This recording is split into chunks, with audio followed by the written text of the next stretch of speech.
Okay, ladies and gentlemen, this is video number 19. And before I start, I just want to clarify that, now that we've gone to Common Core, it's really important that whenever we can, we focus on some key geometry kind of properties. So this video, warning, is not a perfect video, obviously.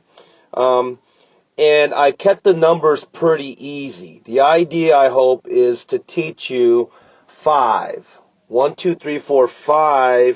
key properties of circles that you really should be very, very familiar with.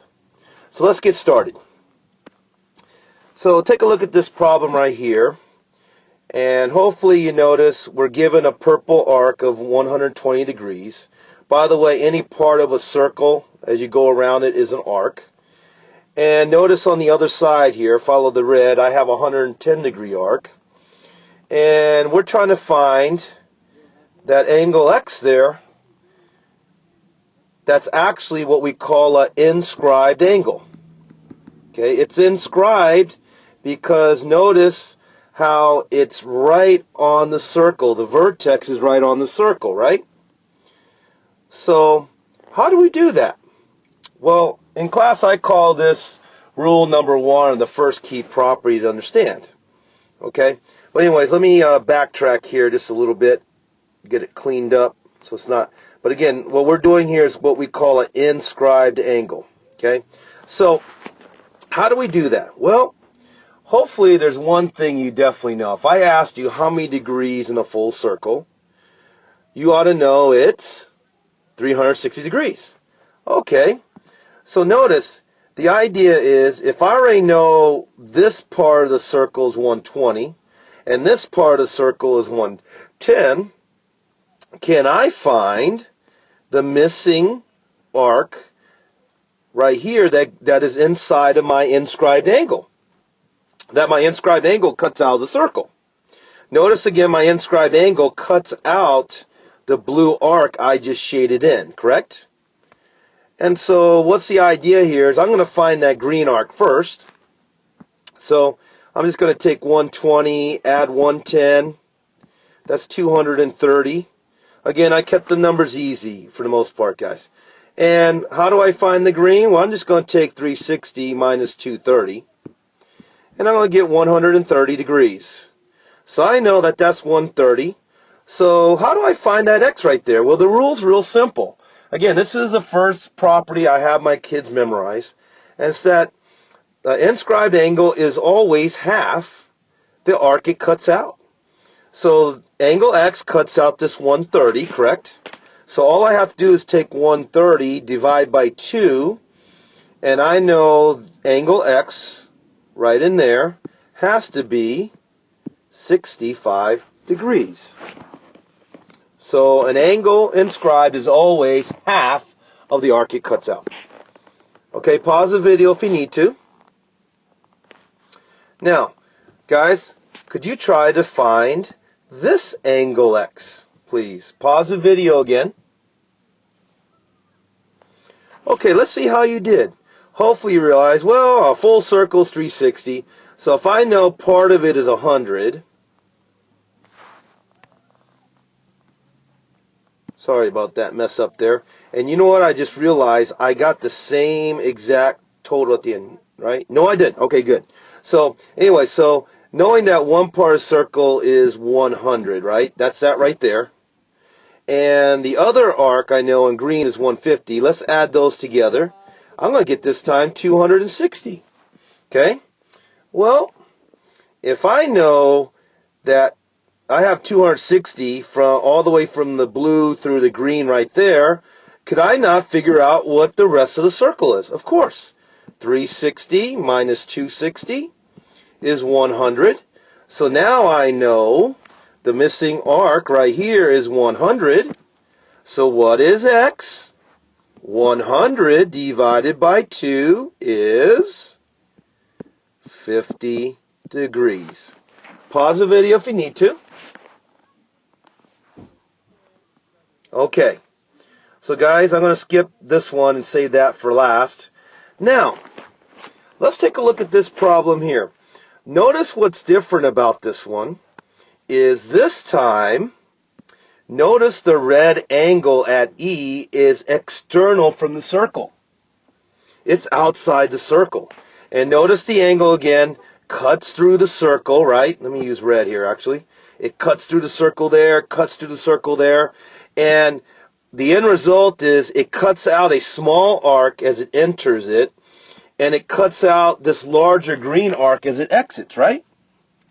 So, I call this actually rule number 3, but don't worry about the number. The key thing is, what do you do with an exterior angle?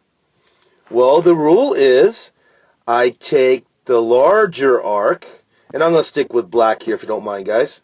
The larger arc is 90, and I minus the smaller arc in the angle, which is 40 degrees, and I simply divide by 2. So notice I'm going to get 50 divided by 2. So what did I just figure out, guys? Is that red external angle right here is 25 degrees. So pause the video again if you need to. Okay, guys, why don't you pause the video and try this problem real quick. So let's see how you did. Did you understand that the rule says I take the larger arc, 120, I'm going to minus the smaller arc inside the angle, which is 30, and divide by 2. So I'm going to end up with 90 divided by 2, which means the red angle is 45 degrees. Pause the video again if you need to.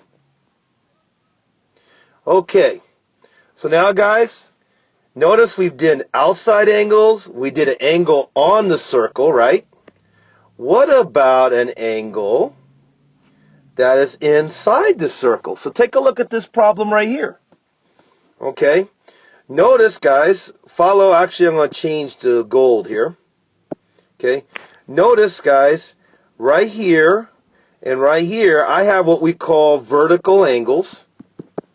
And hopefully you already know vertical angles are always going to be the same. And what's special about these vertical angles in yellow is they're inside the circle, aren't they? And I hope you agree, follow the red, that this top yellowish angle cuts out this 40-degree arc, doesn't it?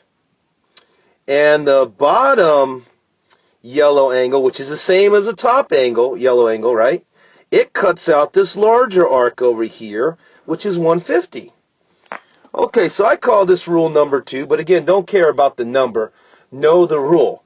And the property or rule I'm talking about is when I have an angle inside, what do? I take each of the arcs they cut out. So I have not an 80. I have a 150, correct? Down here. And I add it with a 40. So notice I'm adding them together, and I'm still dividing by 2. So what is 190 divided by 2?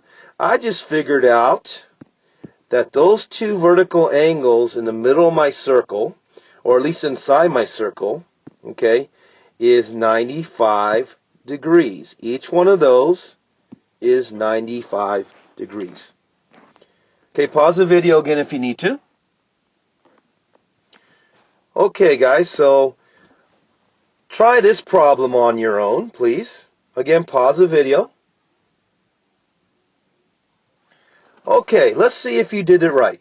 Did you recognize that I have this arc 100, and if I add this arc 60 to it, and divide by what? That's right, 2. I'm going to get 160 divided by 2, and what I just figured out, is that this angle there and this angle there, remember, those are the ones cutting out the 60 and the 100, right? Those angles are each 80 degrees. Okay? So in summary, guys, again, I'm getting ahead of myself, so pause the video if you need to. So in summary, guys, here's what I hope you learned. I covered 3 key properties of circles. When they're inside, we add and divide by 2. Add, divide by 2 when they're inside. And they're vertical angles, so they come in pairs. Okay? When the angle is external, like angle E here, we now minus and divide by 2. Minus and divide by 2 when it's an exterior angle. The rule is that simple. And finally, what happens if the angle, excuse those problems right there, is on the circle? See how this vertex is on the circle? Again, it's called an inscribed angle. Inscribed angle. Inscribed angles are simply this. Whatever the arc they cut out is, divide by 2. Take the arc again, divide by 2. Okay, I'm at least going to have to make one more videos on circles, guys. So until next time, bye.